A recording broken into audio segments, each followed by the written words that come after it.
الرجيم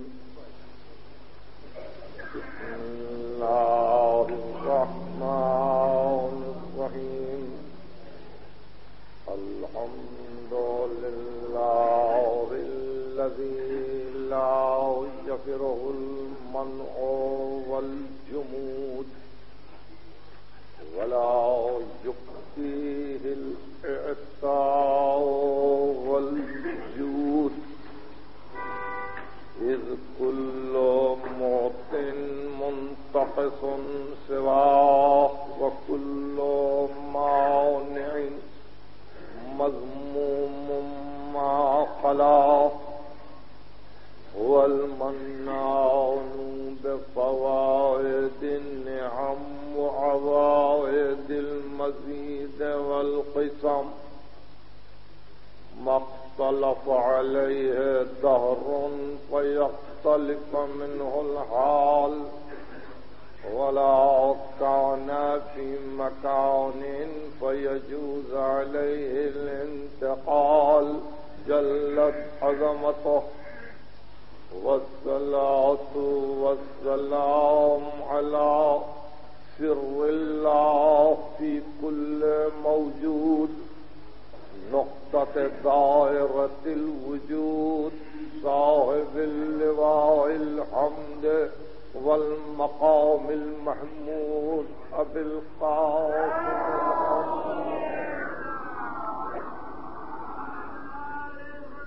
وأهل بيته الطيبين الطاهرين المعصومين المظلومين الذين أذهب الله عنهم الرجس وطهرهم تطهيرا.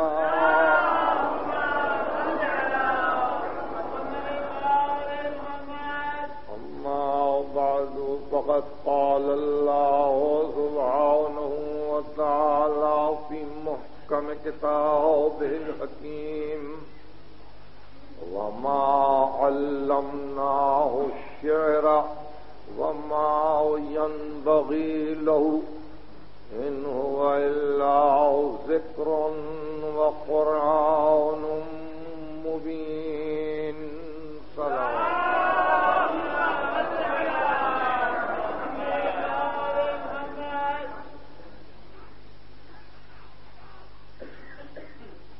بالآخر اس فریضے کو بھی ادا کرنا پڑا اور اپنے اس عزیز ساتھی کی مفارقت کے سلسلے میں اس مجلس ایصال ثواب کا انعقاد قرار پایا جس کی فکر صالح تھی اور جس کا رخ حیات ایک ہی سمت تھا.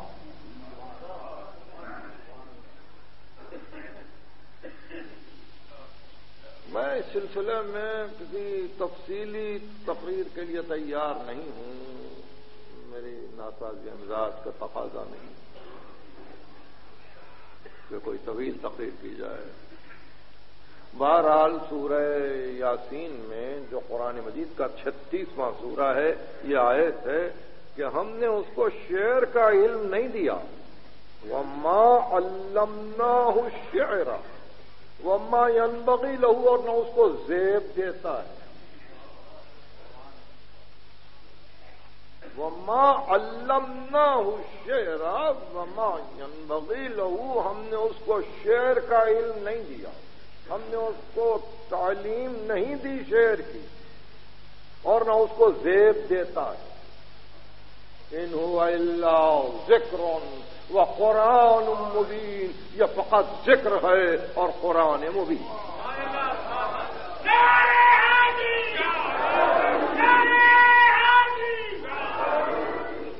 سلسلے میں کلام مجید نے جگہ جگہ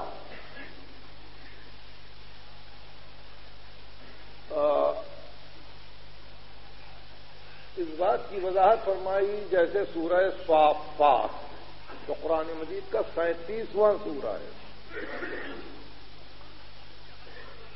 کہ بل یقولون آئنا لتارکو آلہتنا لشاعر مجنون. کافر یہ کہتے ہیں کہ ایک دیوانے شاعر کی بات میں آ کر کے اپنے خداؤں کو چھوڑ دیں. یعنی جب پیغمبر قرآن پڑھتے تھے تو سبع معلقات کے پڑھنے والے عرب کے ہمداں اور محیط علم رکھنے والے شاعر اس کو بھی شعر سمجھتے تھے اور بار بار یہ کہتے تھے کہ دیوانے شاعر کی بات میں آ کے ہم اپنے خداؤں کو چھوڑ دیں. منع کیا ذات واجب نے مقام خاتم کے لیے کہ اس کو شعریت سے منسوب کیا جائے یا ذات خاتم کو شاعر کہا. ہم نے شعر کی تعلیم نہیں دی، شعر نہیں. اور عجیب اتفاق یہ ہے کہ پہلی وحی جو آئی بحر سری میں بسم اللہ الرحمن الرحیم مفعول مفعول فاعلان، بحر سری پہلی وحی. دنیا حیران. وہ عرب جو شعر میں درجہ کمال رکھتے تھے انہوں نے پہلی وحی کو دیکھ کے کہا یہ تو وزن ہے. ذات واجب نے کہا وزن صحیح، شعر نہیں ہے.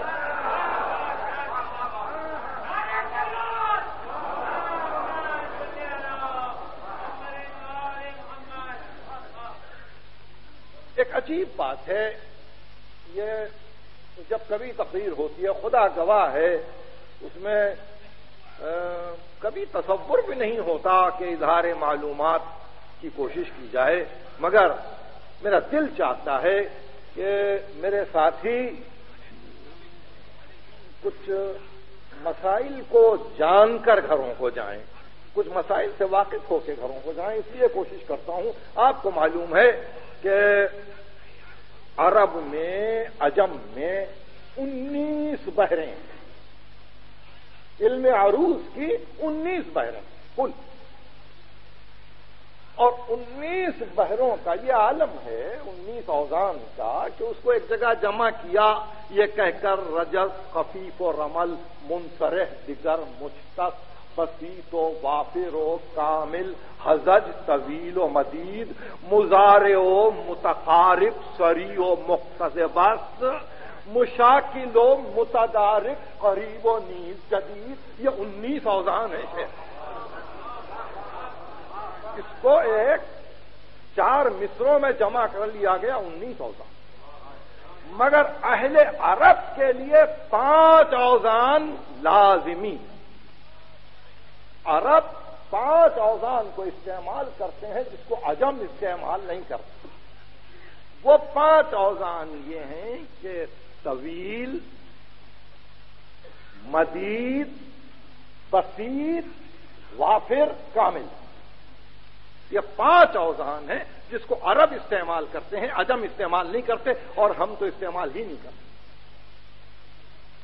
بہرحال اس سلسلے میں معلومات کے لیے ظاہر ہے کہ میرے وہ بزرگ یہاں موجود ہیں کہ جن کا یہ روز کا مشغلہ ہے، مگر صرف حافظے کو تازہ کرنے کے لیے اس میں طویل وہ ہے کہ جس میں سبع معلقات کا پہلا قصیدہ ہے قفا نب کے من ذکرا حبیب و منزلی فعول مفاعل فعول مفاعل. یہ بحر طویل ہے جو عرب کے لیے مخصوص. اور اس کے بعد مدید ہے مدید ایک عجیب بحر ہے جو آپ سب کو یاد ہے، فاعلات فاعل فاعلات فاعل، یہ 4 مرتبہ، مگر ہم استعمال نہیں کرتے۔ اس کے بعد بسیط ہے مستفعل فاعل مستفعل فاعل 4 مرتبہ، جس کو ہم استعمال نہیں کرتے۔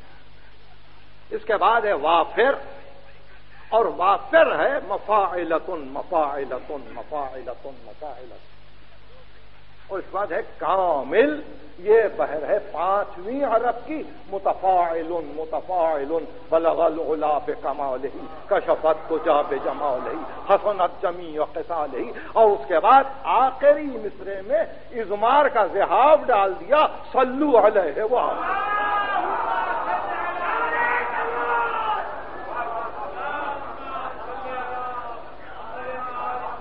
اس جہاز کے آ جانے سے اس ربائی نے ایک عجیب کیفیت پیدا کی۔ میری ہمیشہ درخواست یہ ہوتی ہے کہ مسلمان کم از کم سعدی کے 4تھے مصرے پہ تو عمل کرے۔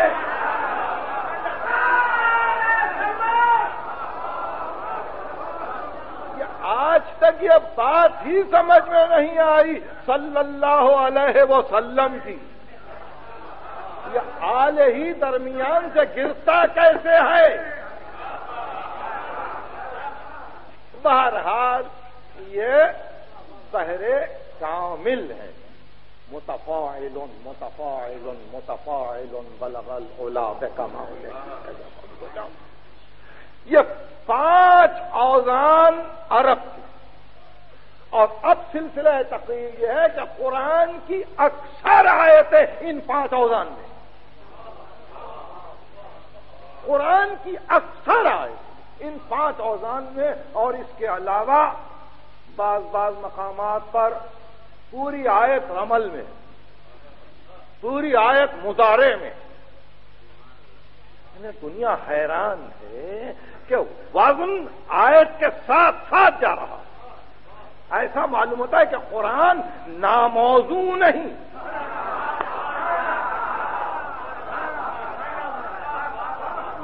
موضوع نہیں مگر شعر نہیں، قرآن ناموضوع نہیں مگر شعر نہیں۔ اور عجیب بات یہ کہ جس مقام پر سورہ رحمان میں 31 مرتبہ فَبِأَيِّ آلَاءِ رَبِّكُمَا تُكَذِّبَانِ، ایک وزن ہے، اس کا پورا ایک وزن ہے، 31 مرتبہ دہرایا گیا، جیسے آپ کسی مخمس میں یا مصدف میں 5ویں یا 6ٹھے مصرے کو مسلسل دہراتے جاتے ہو، ویسے قرآن سورہ رحمان میں فَبِأَيِّ آلَاءِ رَبِّكُمَا تُكَذِّبَانِ کو دہراتے جا رہا ہے، اور اس کے بعد ایک اور منزل پر وَيْلٌ يَوْمَئِذٍ لِّلْمُكَذِّبِينَ، 10 مرتبہ، ایک چھوٹے سے سورے میں 10 مرتبہ مرسلات کے وَيْلٌ يَوْمَئِذٍ لِّلْمُكَذِّبِينَ، اور اس کے بعد پھر یہ تحدید، یہ شعر نہیں ہے، خصوصیات سارے موجود، وزن موجود، اور پھر عجیب عالم کہ جہاں مولانا روم اپنے دیوان کے بیشتر حصے کو آیتوں کے لیے وقف کر دیں،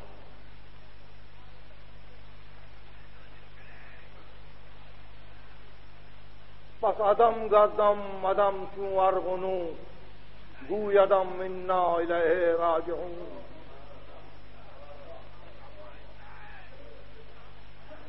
یا آپ کے پاس صبح کو طائران خوش الہام پڑھتے ہیں کل من علیہا فان۔ آپ نے دیکھا، یعنی قرآن کے جس حصے کو چاہیں گے آپ وہ وزن میں آ جائے گا۔ رمل، اور رمل کے ساتھ جہاز پڑا ہوا لا تدع مع اللہ الہا آخر، پورا وزن راز لا تدع مع اللہ الہا آخر، اگر سمجھنا ہو تو دیکھو وہ کھڑے ہیں شبیر، خدا کے سوا کسی اور کو نہ پکارو، لا تدع مع اللہ الہا آخر، راز لا تدع مع اللہ الہا آخر، اگر سمجھنا ہو تو دیکھو وہ کھڑے ہیں شبیر۔ پوری آیتیں جہاں مصرع بن جائیں، اور وہ فبأي آلاء ربكما تكذبان کو 31 مرتبہ دہرائے، وَيْلٌ يَوْمَئِذٍ لِّلْمُكَذِّبِينَ کو 10 مرتبہ ایک چھوٹے سے سورے میں دہرائے، اور پھر آواز یہ آئے کہ شاعر مجنون نہیں ہے، وَمَا عَلَّمْنَاهُ الشِّعْرَ، ہم نے اس کو شعر کا علم نہیں دیا۔ تو آپ نے دیکھا کہ وزن موجود، بہرے درست، تو آخر ہوتا کیا ہے؟ کیوں کہا کہ نبی شاعر نہیں؟ کیوں کہا کہ نبی شاعر نہیں ہے؟ اوزان بتلا دیے۔ ہمت ہے تو فبأي آلاء ربكما تكذبان پہ ایک مسدس کہہ ڈالو، ہمت ہے تو وَيْلٌ يَوْمَئِذٍ لِّلْمُكَذِّبِينَ پہ ایک نظم کہہ ڈالو، ایک ایک آیت کو لے لو، وزن بنا لو، مگر نہیں، وہ شاعر نہیں، اس لیے کہ چونکہ شعر ایک کوشش ہے، ایک سعی ہے، فکر و تخیل انسانی کی، کہ جو پرواز کرے ان بلندیوں میں کہ جہاں راہ حق نہ ملے تو بہک جائے۔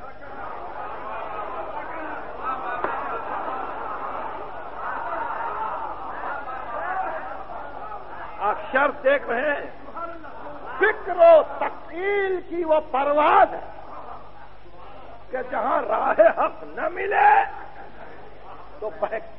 تو یہ امکان جو پیدا ہو جاتا ہے کہ راہ حق نہ ملے، تو اس امکان کو بھی ہٹانا مقصود تھا ذات خاتم سے۔ وَمَا عَلَّمْنَاهُ الشِّعْرَ، ہم نے اس کو شعر کا علم نہیں دیا ہے، ہم نے اس کو شعر کا علم نہیں دیا ہے، اس امکان سے ہٹانا تھا۔ اس لیے کہ جس کو ہم قرآن کہہ رہے ہیں وہ ہماری نسبت ہے، جس کو تم شعر کہتے ہو وہ تمہاری نسبت ہے۔ تمہارے تخیل و فکر کی تخلیق شعر ہے، ہمارے امر کا مظہر وہی ہے۔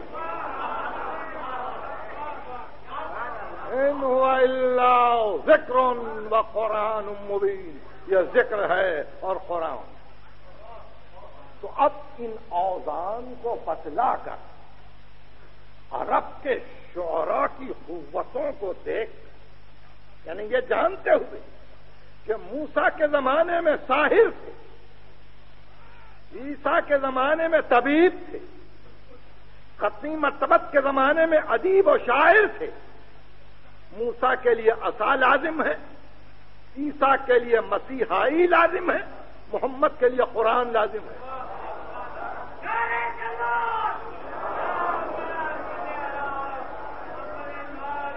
تاکہ شعراء جان لیں، ادیب جان لیں، لغت پر عبور رکھنے والے جان لیں، اپنی زبان پر ناز کرنے والے جان لیں کہ قرآن ادب کا کتنا بڑا خزانہ ہے۔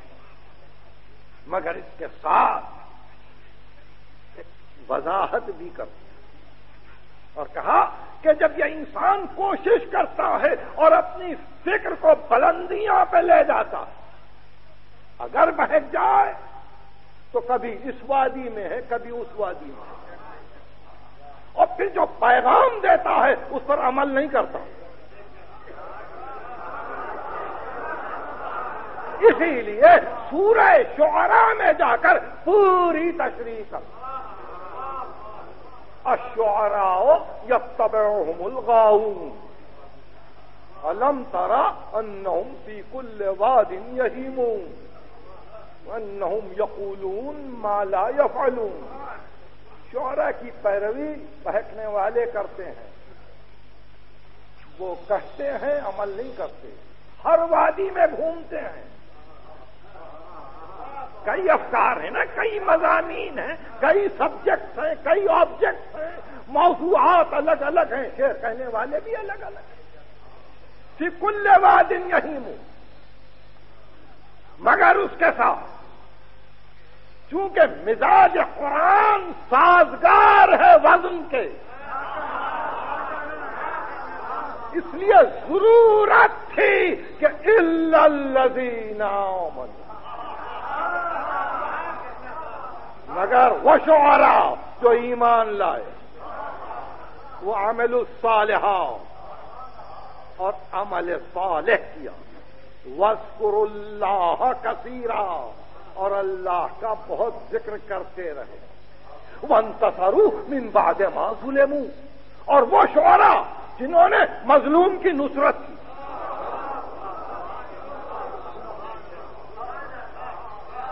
آپ دیکھ، نبی شاعر نہیں ہے، اس لیے شاعر نہیں ہے کہ شاعر اپنے مسائی کو بلندی پر لے جا کے بہک جاتا ہے اور تخیلات میں واماندہ و درماندہ ہو جاتا ہے. ہم یہ وحی نازل کر رہے ہیں، اس کو شعر نہ سمجھو، مگر شعر میں برائی نہیں ہے اگر مظلوم کی حمایت کے لیے.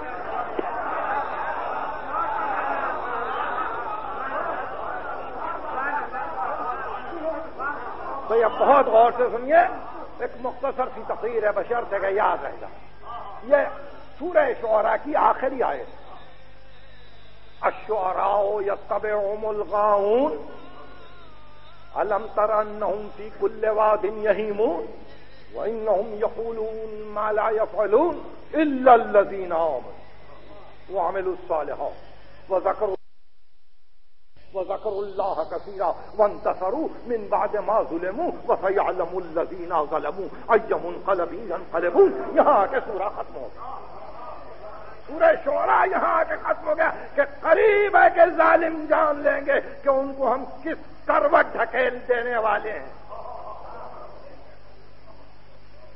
ان کو ہم کس کروٹ گرا دیں گے، کہاں منقلب کر دیں گے. قریب ہے ظالم جان ہے. مگر جو شعراء بہکتے ہیں، مختلف وادیوں میں دوڑتے ہیں، مختلف اوہام سے کام لیتے ہیں، خبردار ان کی پیروی نہ کرنا.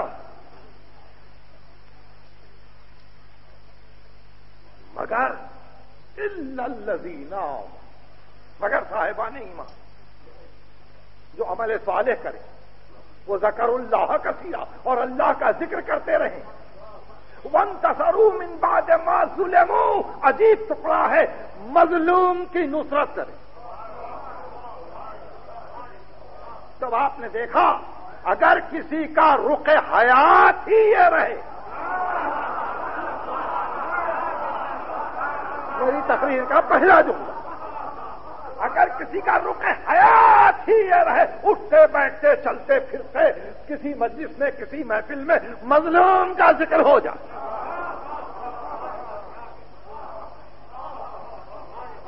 بڑی عظمت ہے، بڑی عظمت ہے. وانتصروا من بعد ما ظلموا، یعنی اللہ نے اجازت دے دی اس تحدید کے بعد. قرآن شعر نہیں ہے، مگر شعر کہنے والوں مظلوم کی مدد کرو، مظلوم کی مدد کرو، اور قریب ہے کہ ہم ظالموں سے بدلہ لیں گے. تم ہمارا ساتھ دو، تم ہمارا ساتھ دو، نصرت مظلوم. ہم نے شعر و ادب کی تاریخ کو دیکھا ہے. ظاہر ہے کہ عرب شعراء، عجم کے شعراء، فارسی اور اردو کے ہمارے ہندوستان کے شعراء، یہ سب قابل ذکر ہیں اس اعتبار سے. لیکن جس کا رخ حیات معین ہو جائے، رخ حیات آپ سمجھ رہے ہیں، رخ حیات کو سمجھنے کے لیے ملا ہادی سبزواری کا یہ شعر یاد رکھیے، بہت مختصر سا شعر ہے، ذرا سی بحر میں ہے اور یاد رکھنے کے قابل ہے، فارسی میں ہے. ملا ہادی سبزواری ہمارا مشہور فلسفی گزرا ہے. اس نے کہا رخ حیات یہ ہے، یعنی ہمجا باہمکس در ہمکار، یعنی ہمجا باہمکس در ہمکار، میدار نہفتہ چشم دل جانب یار.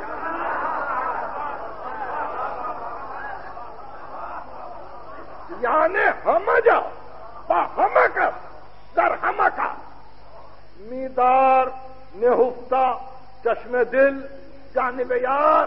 چھپا کے دل کی نگاہ کو فقط دوست کی طرف رکھو.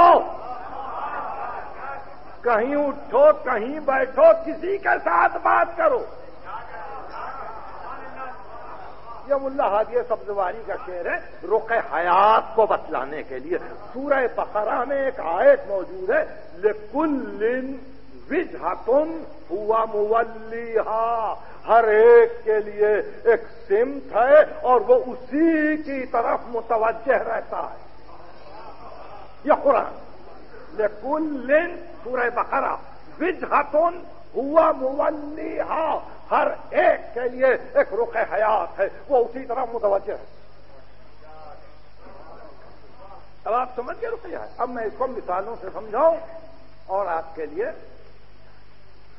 دعا کروں. غالباً 26 مئی 1843 عیسوی آزردہ نے ایک مشاعرے کا اعلان کیا. مفتی صدر الدین آزردہ، یہ تاریخ ادب ہے. 26 مئی 1843 عیسوی آزردہ نے ایک مشاعرے کا اعلان کیا اور عرفی کا مصرع دے دیا غزل کے لیے، 100 سال میتواں بتمنا گریستان. امیدوں میں 100 برس بھی آدمی رو سکتا ہے. مشاعرے میں جمع ہونے والے سب کے سب اپنی اپنی سمت پر، سب کا اپنا اپنا رخ حیات. مومن کا مومن، آزردہ، حسرتی اور وہ سب کے سب جو غالب کے ہم خیال نہیں تھے. اب غالب غزل پڑھنے کے لیے مشاعرے میں بلائے گئے ہیں، عرفی کا مصرع سامنے ہے. مگر ان سب کی صورت کو دیکھ کے کہا، کیونکہ رونے کا تذکرہ کیا اس لیے 63 شعر میں نے حسین ابن علی کے لیے کہے. آپ نے دیکھا کوئی ہم خیال نہیں ہے، سننے والا کوئی ہم رنگ نہیں ہے. یہ تاریخ یاد رکھیے، سن رات یاد رکھیے. 26 میں 1843 عیسوی آزردہ کا مشاعرہ، ان کے گھر کا عرفی کا شعر 100 سال میتواں بتمنا گریستان. اور اس کے بعد بے اختیار غالب کا یہ کہنا کہ ننگ رش کا ادم بابر کہ در حد وسعود، میں تو رشک کرتا ہوں اس ابر پر کہ اسی کی حدوں میں ہے پر خاک کربلا معلا گریستان.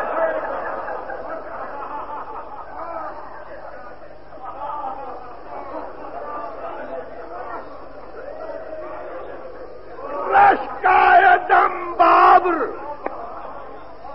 کہ در حد وسعود پر خاک کربلا معلا گریستان. یہ غالب کا فارسی دیوان بازار میں موجود ہے، 63 شعر گن لیجئے. اور اس میں ایک شعر وہ کہا جو سب کے عقائد کے خلاف تھا، سب کے عقائد کے خلاف تھا. اور پھر مشاعرہ غزل کے لیے بلایا گیا. دیکھیے سمجھنے کی کوشش نوجوان طبقہ کرتا ہے، بزرگوں سے تو یہ کبھی درخواست نہیں کی جاتی، بزرگ کو مجھ سے زیادہ سمجھ رہے ہیں، صرف حافظے کو تازہ کر رہا ہوں. عجیب شعر کہہ دیا. غالب کہتے ہیں مزد شفاعتو صلہ صبرو خوں بہا شفاعت کی مزدوری اپنے صبر کا صلہ اور اپنا خون بہاؤ ہی جس کسی نہ خاصا الا گریسا.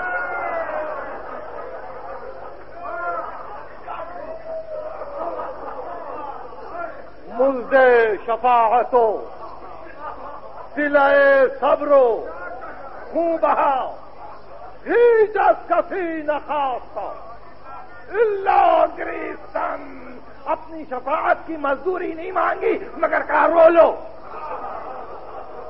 آپ نے کہا رخ حیات غیروں کی محفل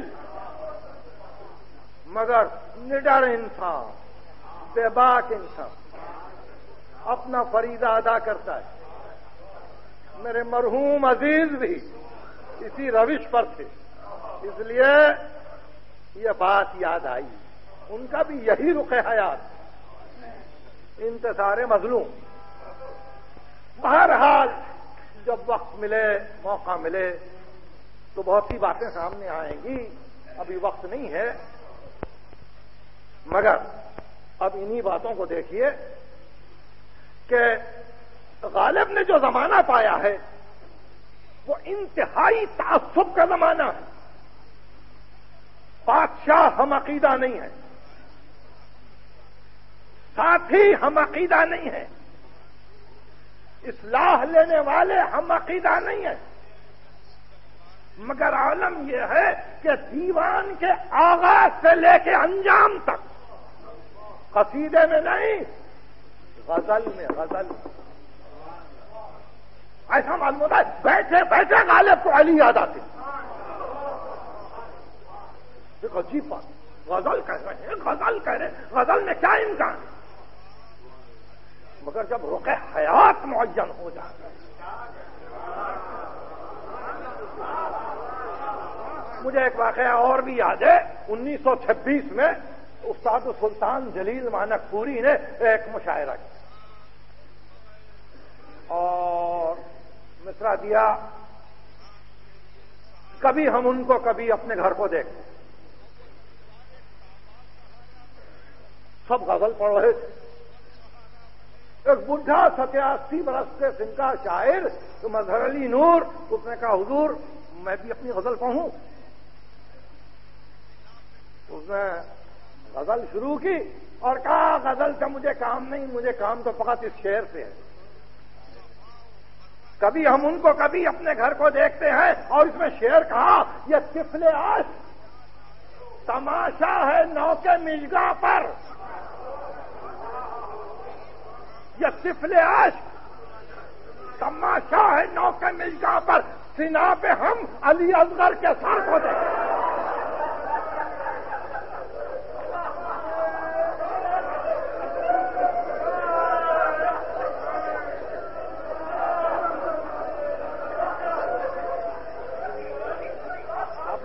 رخ حیات معین ہو گیا.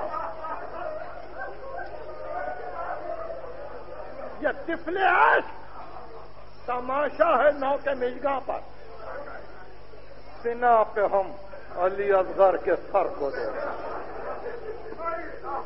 یہی وہ منزل ہے کہ جہاں ایک مرتبہ آئے قرآن کے اعتبار سے لکل وجہۃ ہوا مولیھا, جب رخ حیات معین ہو جائے تو پھر آدمی بے باک ہوتا ہے, بے خوف جاتا ہے. کوئی محفل صحیح, کوئی مجمع صحیح, توحید پہ غزل ہو رہی ہے. اے بخلاؤ ملا خویت و ہنگام ازا باہما بی گفتگو بی ہما با ماجرا, اور ساتھ ہی دوسرا شعر کہا بزم ترا شم و گل خستگی بو ترا. غالب بزم ترا شم و گل خستگی بو ترا, ساز ترا زیر و بم واقعہ کربلا.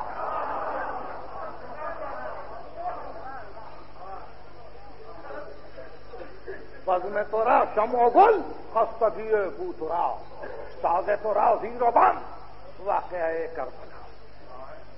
غزل پڑھ رہے ہیں, خدا کی قسم یاد رکھنے کے قابل ہے. اس کو دوبارہ میں دہرا رہا ہوں. گزشتہ سال خالد بن ہال کی مجلس میں یہ شعر پڑھ چکا. آج ضرورت کی وجہ سے اور محسوس کرتے ہوئے ضرورت کو پھر پڑھو. شے کی ردیف ہے اور غزل پڑھ رہے ہیں غالب. شے کی ردیف کہتے ہیں بحث و جدل بجائے مان میں کدا جو ایک اندرون. بحث و جدل کو ہٹاؤ. ایک ایسا میخانہ ڈھونڈو جہاں کس نفذت جمل نزد کس سخنت فدق نہا. اب ایسی جگہ چلو جہاں جمل اور فدق کی گفتگو نہ ہو. تو کیا اشارہ کیا آپ کو معلوم ہے؟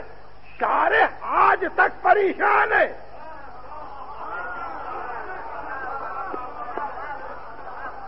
شارح اس کا آج تک پریشان ہے کہ اس شعر کی شرح کیا کرے.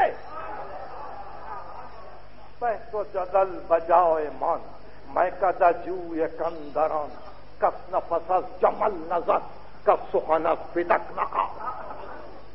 نہ جمل کی گفتگو ہو نہ فدق کی باتیں ہو. وہاں چلو. کیوں غالب یہ جمل یاد آیا کیوں؟ اور غزل میں یہ فدق پہ نظر کیسے گئی؟ یعنی مطلب یہ ہے کہ مظلوم کی نصرت کرنے والا چھیڑ رہا ہے. ارے پوچھ تو.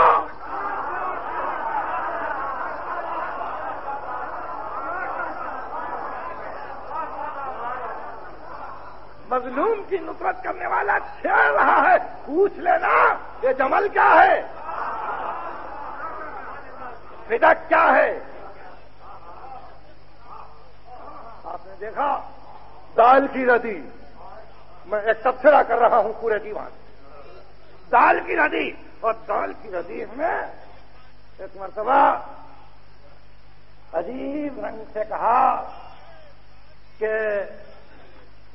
بخوں تپیدن گلہا بخوں تپیدن گلہا نشان ایک رنگی. گلوں کا لہو میں تڑپنا ایک رنگی کی علامت ہے. چمن ادائے شہیدان کربلا دارت. دال کی ردی بخوں تپیدن گلہا نشان ایک رنگی چمن ادائے شہیدان کربلا دارت. دیکھیے اس جرأت کو دیکھیے. آج غزل گو شعراء سے ایک مرتبہ یہ پوچھا جائے کہ غزل پڑھتے پڑھتے ہمت ہے کسی میں؟ ہمت ہے کسی میں کہ ایک مرتبہ متوجہ ہو جائے ادھر؟ پھر دال کی ردی. اب غالب خواجگی ہائے جہاں ننگے منس. غالب یہ ساری دولتیں دنیا مجھے دے رہی ہے، میں ٹھکرا رہا ہوں. کیوں؟ اس لیے گرنبا سلمان و بوزر خواجہ تاشم کردان. مجھے تو سلمان و بوزر کا ساتھی بنایا ہے. آپ دیکھ رہے غزل ہے. میں خواجہ کی ہائے جہاں کو ٹھکرا رہا ہوں اس لیے کہ سلمان و بوزر کا ساتھی ہوں. اب کوئی پوچھے کہ سلمان کون ہے، بوزر کون ہے؟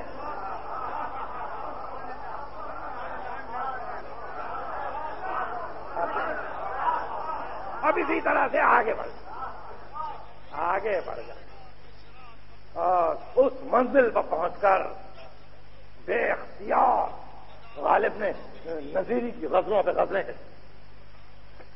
دیا کہ قائد آسماں پہ گردانی خداؤں پہ گردش رسلے گراؤں پہ گردانی.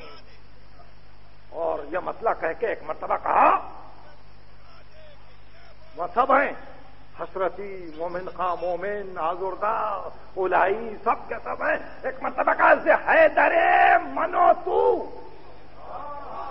بھی حیدری ہے میں بھی حیدری ہوں. سے حیدر منو تو جمع عجب نبوت گرافتاب سوئے خاوراں بے گردانے.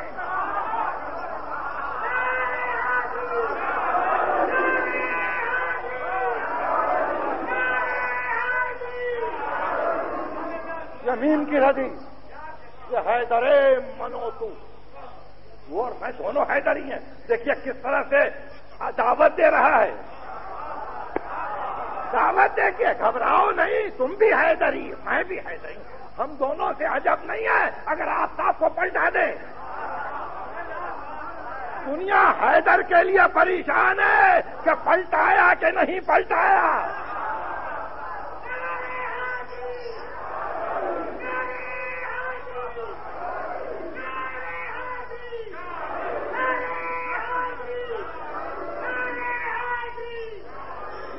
حیدر منو تو زما عجب نبوت گرافتاب توئے خاوراں بگردانا. اسی مین کی ردیف میں ایک مرتبہ اپنے مقام کو ظاہر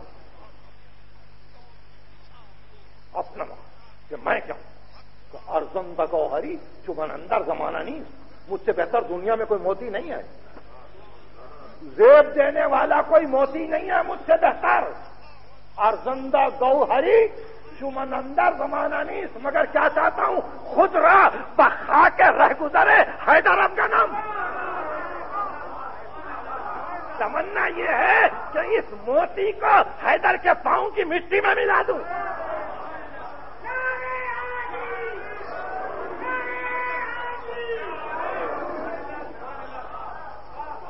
رخ حیات دیکھ رہے ہیں. ارزندہ گوہری چمن اندر زماننی خود را بخا کے رہ گزرے حیدر اب کا نام. حیدر کی خاک میں ملا دوں، پاؤں کی خاک میں اپنے آپ کو ملا دوں. اس میں من بوت غالب 3 کی ردیف غزل. میں قصیدے نہیں بتلا رہا ہوں، دیکھیے قصیدے کی منزل اور ہے. جہاں ممدوح معین ہے یا غزل ہے. فی کل واد یہیمون، ہر وادی میں پھر رہے ہیں مگر رخ حیات ایک ہے.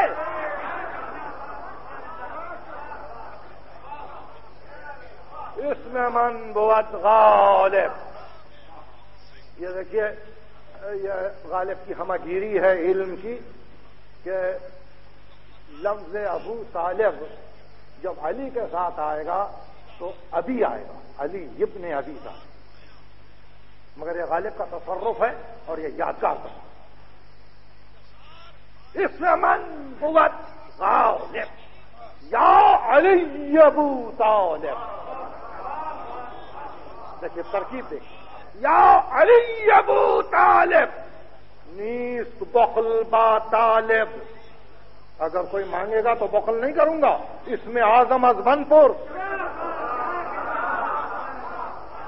ورد من بود غالب، ورد من بود غالب یا علی ابو طالب. میرا ورد ہے یا علی.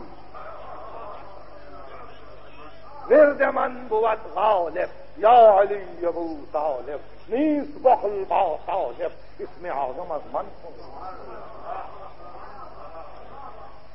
تو آپ نے دیکھا کہ یہ وہ منزل ہے. بعض مرتبہ غزل شروع کرتا ہے علی کے نام سے. میں اٹھا کے دیکھ برلب یا علی فرا بادہ رواں نہ کرتا ہے. یا علی کہتے ہوئے ہم نے اپنے آپ کو مست کر لیا. برلب یا علی فرائے بادہ رواں نہ کرتا ہے. بہرحال طول کا ڈر ہے، گفتگو کو مختصر ہونا چاہیے. ایک میں نے خاکہ دیا ہے، ایک سینوپسس تیار کیا ہے. آپ اس پر غور کریں کہ بے خطر جانے والا توحید سے دیوان کو شروع کرتا ہے تو وہاں بھی کہتا ہے کہ بل میں ترا آب و گل شم و گل خستگی بو ترا ساز ترا زیر و بم واقعہ کربلا. اور غالب نے دیوان جب ختم کیا تو دیوان علی کے نام پہ ختم. یہ ایک عجیب رخ حیات دیکھی. غزل کا دیوان، غزل کا دیوان طفیل اوس عالم اسی کے صدقے میں دنیا ہے. غالبہ دیگر نمیدانم، مجھے اس کے سوا کچھ نہیں معلوم، اسی کے صدقے میں دنیا ہے.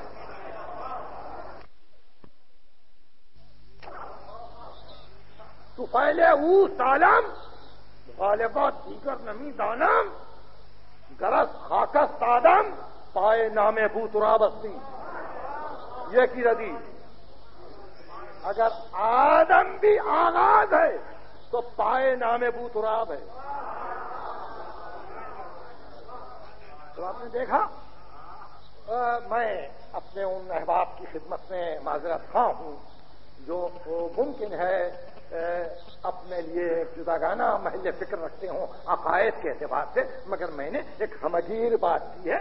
غالب کا دیوان چھپا ہوا موجود ہے اور غالب کی 100 سالہ یادگار آپ منا چکے ہیں، اور اس اعتبار سے اب آپ سمجھ جائیں گے جس کا رخ حیات جدھر ہو وہ باتیں کرتے کرتے پلٹتا ہے، قصیدے کی ضرورت نہیں. یہی رنگ اقبال کا تھا،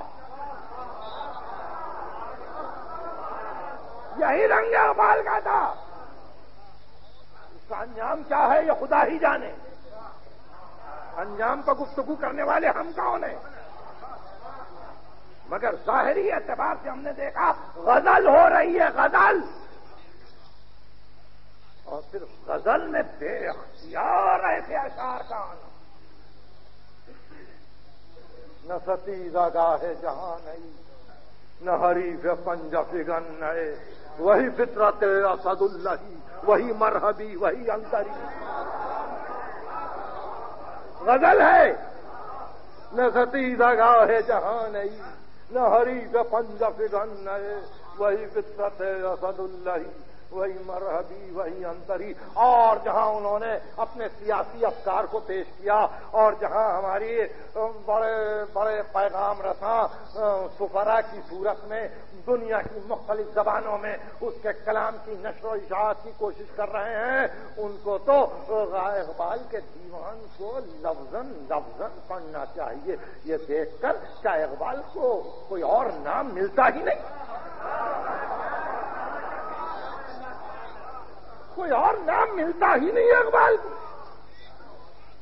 یعنی ایک عجیب بات عرض کر رہا ہوں، یعنی اتنے دفاتر ہیں اس کے، ظاہر ہے 14 سے زیادہ آپ تک بیاضیں چھپ چکی ہیں.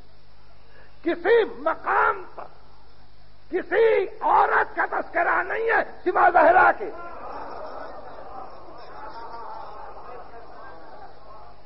اب دنیا جو چاہے کہہ لے. 40,000 حدیثیں جو بی بی نقل کرتی ہے اس کا نام اقبال کے کسی دفتر میں نہیں ہے. مگر زہرا کا نام، رخ حیات. اور آج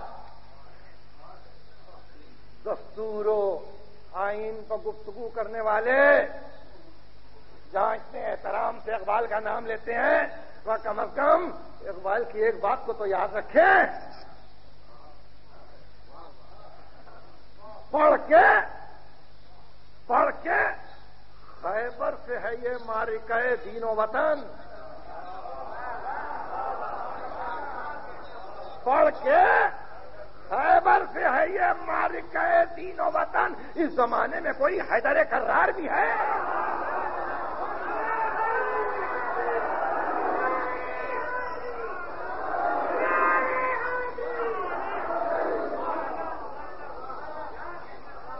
آپ نے دیکھا اب کمال یہ ہے کہ کسی کی یہ بھی مجال نہیں کہ ہم حیدر بنیں گے.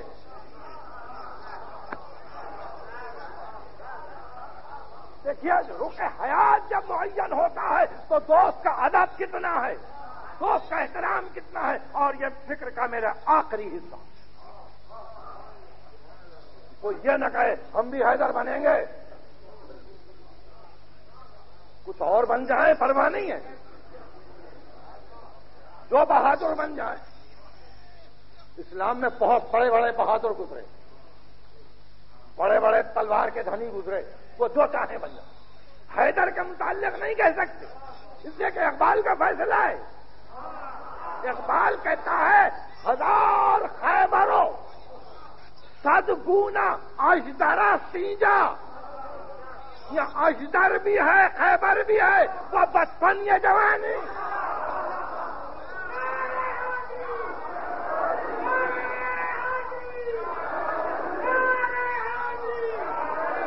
1000 خیبرو صدگون اجدر سنجا، یہاں 1000 خیبر ہیں، ہزاروں قسم کے اجدر ہیں، نہ ہر کے نانے جویں خرد حیدری دانت۔ اب ہر شخص جو کی روٹی کھا کے حیدر نہیں بن سکتا۔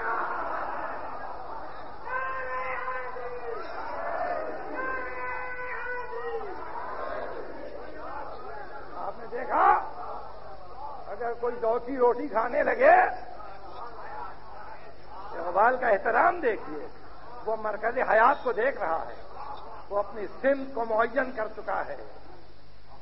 1000 خیبرو صدگون اجدر سنجا، نہر کے نانے زمین خور حیدری داند۔ جو کی روٹی کھانے سے حیدری میسر نہیں آتی۔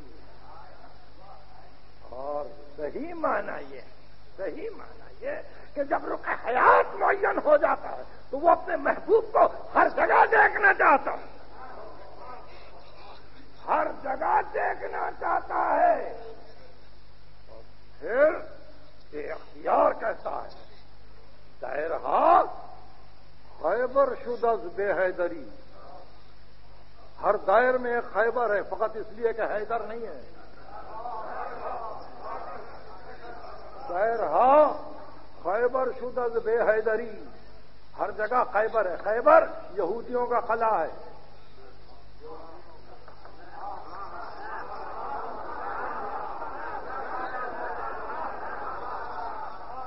یہودیوں کا قلعہ ہے۔ دائرہ خیبر شدز بے حیدری، اور ہر دائر آج یہودی پرست ہے، ہر جگہ خیبری ہے۔ اقبال کا دعویٰ یہ ہے کہ حیدری نہیں ہے۔ اب کیا ہوگا انجام کچھ نہیں معلوم، حیدر آئے تو سب کچھ ہو۔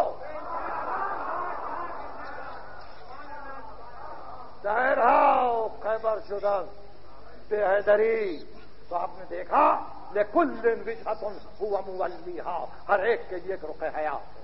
ہم نے نبی کو شاعر نہیں بنایا، مگر شعر کو ہم نے حرام نہیں قرار دیا، شعر کو ہم نے ممدوح قرار دیا ہے نصرت مظلوم میں۔ اگر کوئی مظلوم کی مدد کرے، اور ایسی منزل پر انسان کسی عالم میں کسی منزل پر مشہور غزل وہ شاعر یہ گانا، غزل کہتے کہتے ہوا کیا ہے، ماجرا کیا ہے، یہ غزل میں یہ شعر بھی ہے، ڈوب کر پار اتر گیا اسلام، آپ کیا جانے کربلا کیا ہے۔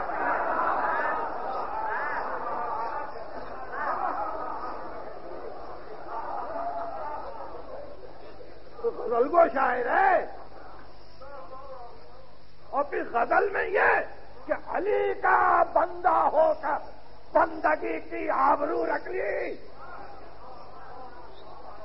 علی کا بندہ ہو کر، کہاں کہاں یہ غزل پڑھی گئی ہوگی، علی کا بندہ ہو کر بندگی کی آبرو رکھی، یگانہ کے لیے کیا دور تھا منصور ہو جانا۔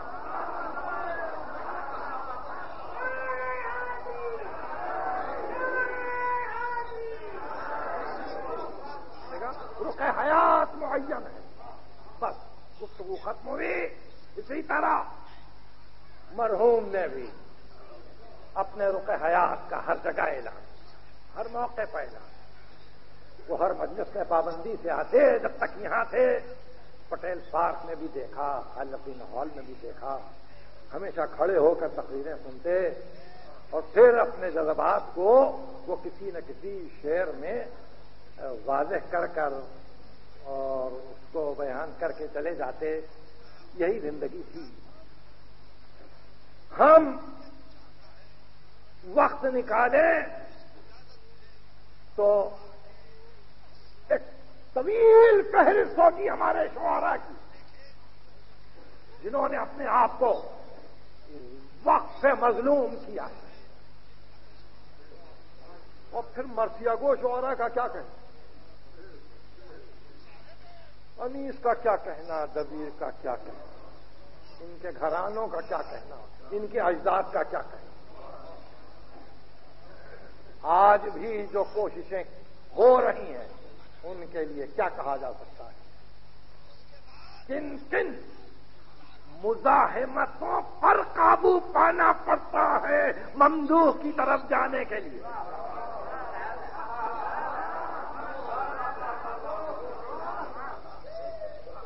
حسین اکیلے،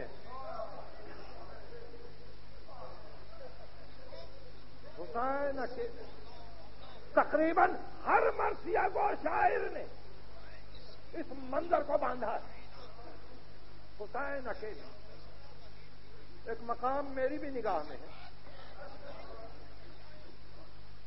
آپ کو بھی یاد ہے، اور چونکہ تقریر تسلسل چاہتی اس لیے یہیں پر ختم کروں۔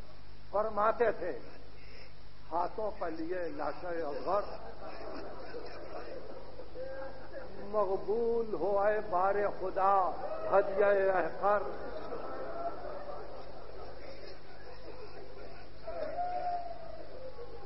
تو نے میرے اصغر کو دیا رتبہ اکبر، کس منہ سے تیرا شکر کروں اے میرے داور۔ بندے پہ یہ اللہ کی تائید ہوئی ہے، قربانی اصغر کی مجھے عید ہوئی۔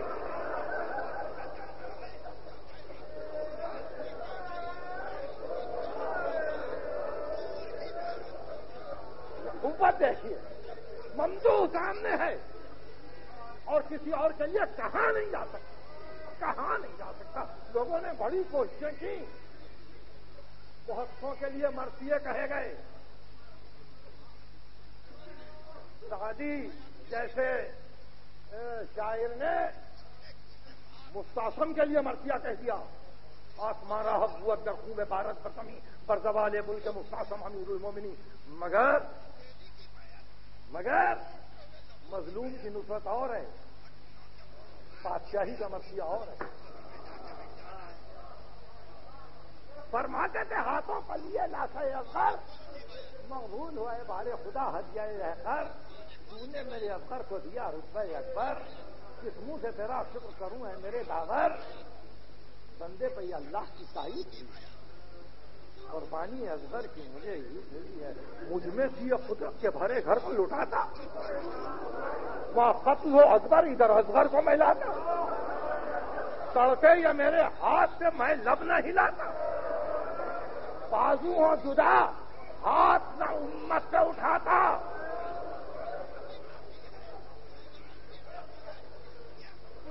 یوں خوش کوئی ہنگام تباہی نہیں ہوتا،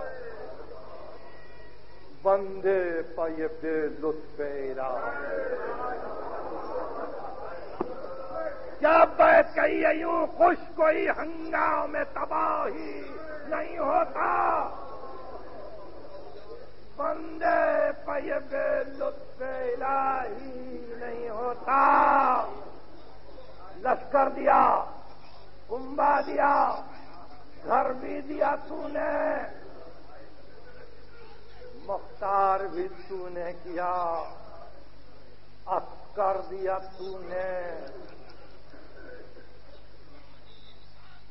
لشکر دیا، کنبا دیا، سب گھر دیا تو نے۔ ہم شکل پیمبر کا پسر بھی دیا تو نے، یہ حوصلہ، یہ دل، یہ جگر بھی دیا تو نے۔ کیا فخر جو پیاروں کو رہے حق میں دیا ہے، تیری ہی امانت کو فدا تجھ سے کیا۔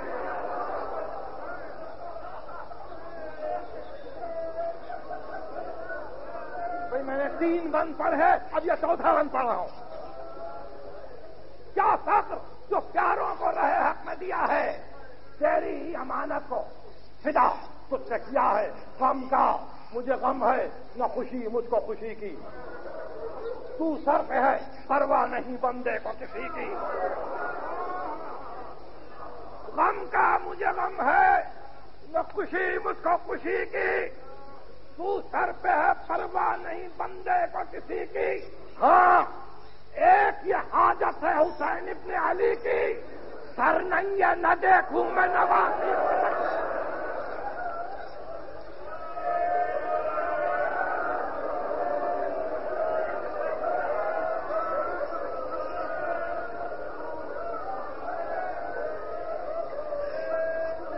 غم کا مجھے غم ہے،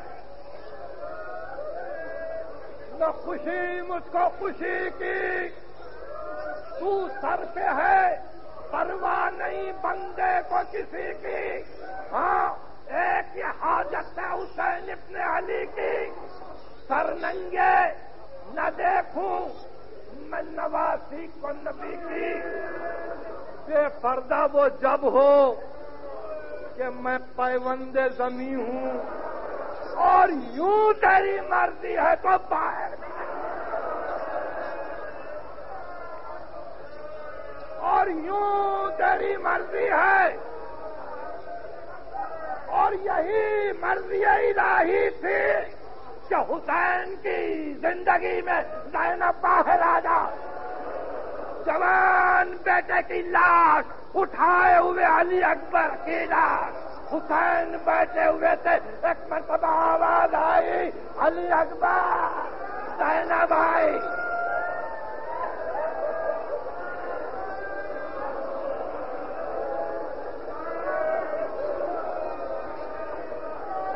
ایک مرتبہ ہم اور 3 مرتبہ سورہ اخلاص۔ بسم اللہ الرحمن الرحیم۔ خداوند واسطہ محمد و آل محمد، مرحوم کو جوار معصوم عطا ہو،